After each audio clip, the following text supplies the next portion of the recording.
Olá, bom dia. Estamos aqui no nosso Morada Acadêmica, mais um encontro para falarmos de micropolíticas afetivas, posicionamento político, reflexões políticas necessárias para esse momento no nosso país. Fazem já 2, 3 semanas que nós estamos alternando essas lives no Morada com o intuito de informar, mas acima de tudo experienciar junto a vocês uma reflexão um pouco mais profunda sobre o que nós estamos assistindo aí, infelizmente de modo muito próximo. Falta uma semana, né, para as eleições presidenciais no Brasil, no segundo turno, algumas estaduais.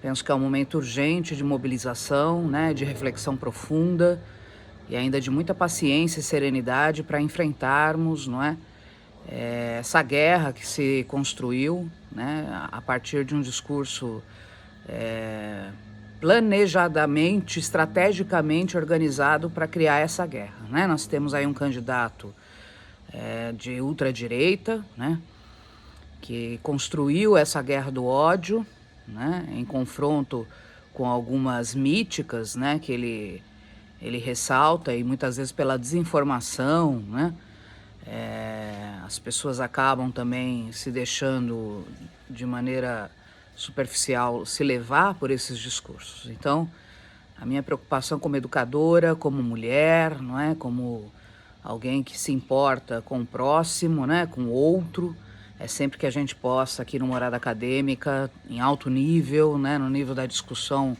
contextualizada, conceitual, né, pensarmos juntos. Minha fala hoje vai em direção de uma pergunta que um aluno me fez nos últimos dias e que eu fiquei pensando, a gente conversou bastante, mas eu acho que me mobilizou e acho que vale a pena tornar público, né? Como diria Ana Hannah, trazer para se posicionar publicamente é o maior ato de coragem política. Daí também acho que essas lives do Morada, né? Trazendo assuntos de fórum público e político. Por que a psicologia ou por que um psicólogo não deve votar, não é? Num candidato como candidato de ultradireita, senhor Jair Bolsonaro? Por que os psicólogos, de modo geral, deveriam fazer uma reflexão um pouco mais alargada sobre uma outra opção, não é, política de posicionamento? Seja eles escolhendo uma frente democrática ampla, que tem sido, né, elencada nesse momento pelo PT e pelo Lula e por toda essas outras candidaturas que se associaram a ele, né, como Simone Tebet, o próprio Ciro Gomes, né, que era o meu candidato, há de se dizer, né, o Henrique Cardoso. Então acho que nós temos que estar atentos, né, atentos porque Geraldo Alckmin, né, tantos nomes. E você sempre tem a opção também de votar nulo, né. Eu acho que a minha fala é muito mais na preocupação da gente esclarecer, né, por que a psicologia não pode ser conivente, coadjuvante, de um posicionamento de ultradireita no contemporâneo? Por que a psicologia brasileira não pode fazer parte, um psicólogo consciente, ético, consciente do seu código de ética, inclusive, não deve, né, conjugar a sua profissão com esses princípios da ultradireita nesse momento? Então, hoje o nosso Morada vai nessa direção, né? Penso que há várias questões que podemos explorar, começando pelo próprio Código de Ética do Psicólogo Brasileiro, que data de 2005, né? E tem 7 princípios fundamentais. Princípios fundamentais que são balizadores da nossa prática diária, profissional, ética, né? Um dos primeiros princípios diz respeito à cultura de direitos humanos. Então, acho que só isso já responderia a pergunta que me fizeram, né? Você não pode votar num candidato que tem uma agenda política e uma prática política, porque ele governou por 4 anos, claramente mostrando a sua falta, né, de compromisso com os direitos humanos.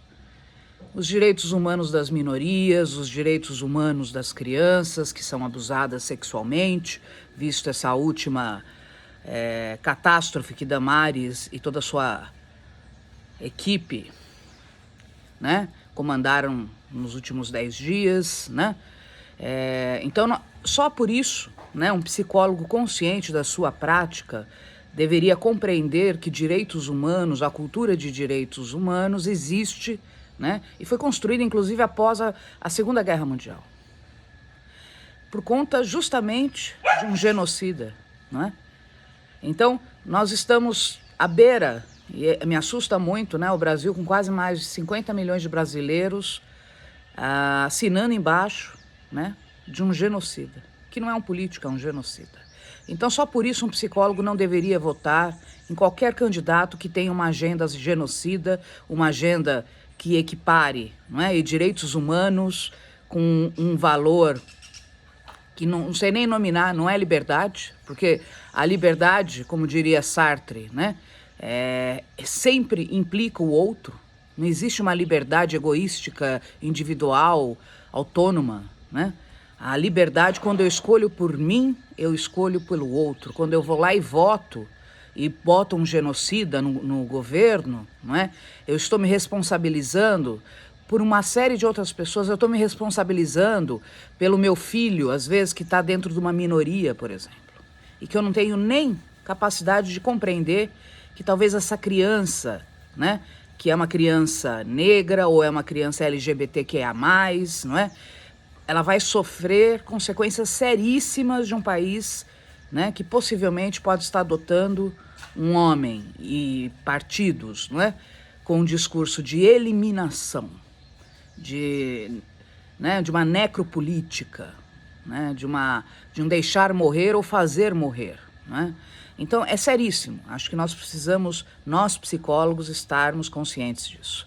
Indo mais além, né, todo psicólogo deve promover a saúde, cuidar da saúde pública. A psicologia tem um compromisso intrínseco com as políticas públicas no país, seja o SUS, o SUAS. Hoje nós temos psicólogos que são concursados e trabalham junto às políticas públicas, né? Portanto, nós temos um compromisso político com essas políticas. Quando você pega o programa de governo neoliberalista, né, que é confuso, que, né, o senhor Guedes, né, o senhor ministro da Economia, né, que faz simplesmente uma transposição de alguns princípios mal e porcamente por país, né, da sua formação em Chicago e traz para cá como se aqui fosse, né, um país perfeito, né, ibérico, ou um país do hemisfério norte, como diria Boaventura Santos, né, do ponto de vista econômico, né, há um massacre ideológico, há um massacre econômico, há um massacre social, né? Então, se a psicologia tem um compromisso intrínseco com políticas públicas, que tem como princípio universal o acesso universal a todos, como é que você pega um governo que tem na sua agenda o desmonte, a precarização das políticas públicas? Nós estamos vendo isso agora. Ele não tem nem a pachorra de esconder. Ele tirou as bolsas públicas das faculdades federais e estaduais, né? Ele está tirando, né, das escolas municipais e escolas públicas toda a verba possível que o governo federal teria que repassar. Então, né, um projeto de desmonte da universidade, se o Bolsonaro for eleito, minha gente, eles vão transformar, já estão transformando todos os cursos em EAD. Você vai achatar a educação universitária no país. Você vai criar mais ainda uma exclusão na área da educação, porque você acha que o sujeito da periferia pega um celular e usa um aplicativo, como ele citou no último debate, para se alfabetizar. Você acha que essas pessoas que estão na periferia vão ter a capacidade da própria família fazer a sua formação dentro de casa, que é o que eles querem?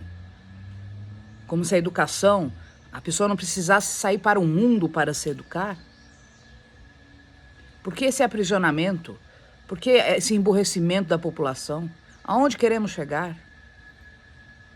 Então, por favor, pensem, psicólogos, psicólogas, né? Pensem no que vocês farão daqui a uma semana exata. A psicologia não cabe dentro de um governo direitista, fascista, excludente.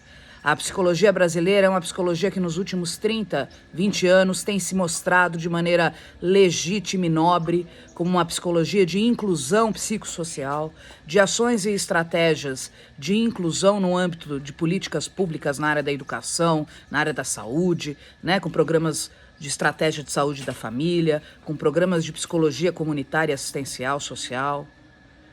Então, por favor, entendam definitivamente que o que nós estamos lutando por uma agenda que não é só uma agenda pessoal. E há opções. Se você não vota no Lula, vote nulo pelo menos. A questão é não colocar representatividade neste senhor e nesta agenda assassina que nós estamos à beira de uma semana, se não tomarmos cuidados, de cair. O Brasil já vai enfrentar um cenário terrível, que é um poder legislativo já corrompido, um poder legislativo equivocado, não é? Então nós precisamos, como eu disse lá na primeira live, criar um discurso de oposição saudável, plural, com diferenças, mas que sejam diferenças dialogadas.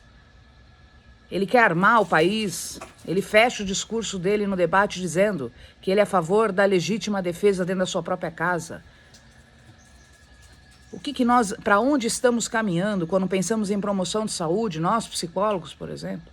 É para isto, para uma guerra silenciosa, nem tão silenciosa assim nas periferias.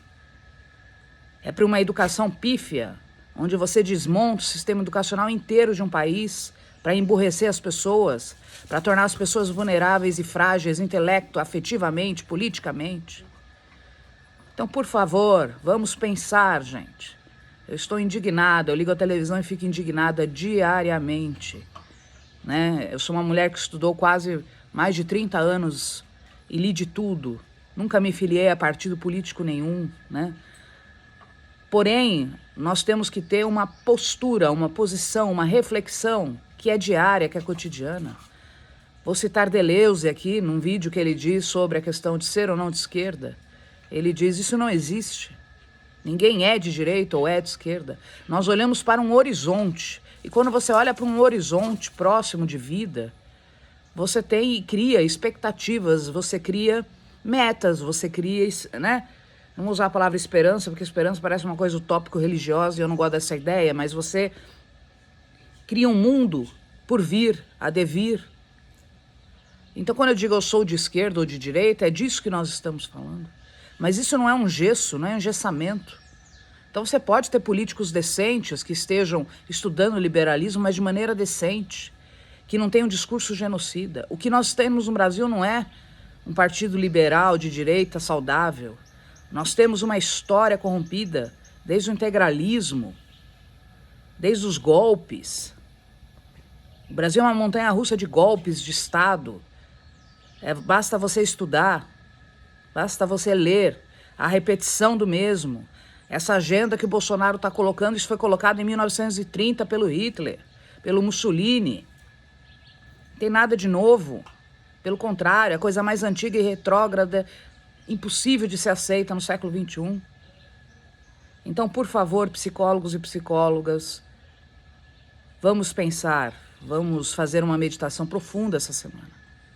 Repense, você escolheu uma profissão que é política no sentido da arte da convivência, de como nos relacionamos e qual horizonte de relações nós estamos buscando. Deixo para vocês um ótimo abraço, um ótimo final de semana, mas peço, com urgência, com seriedade, com afeto, que vocês repensem, né? E entendam que a nossa escolha profissional, ética, humanitária, tem que ser levado em conta na hora também de se votar e na hora de você, né, exercer a tua profissão coerente com o seu código de ética, com a sua história e com o seu futuro. Um grande abraço e até a próxima.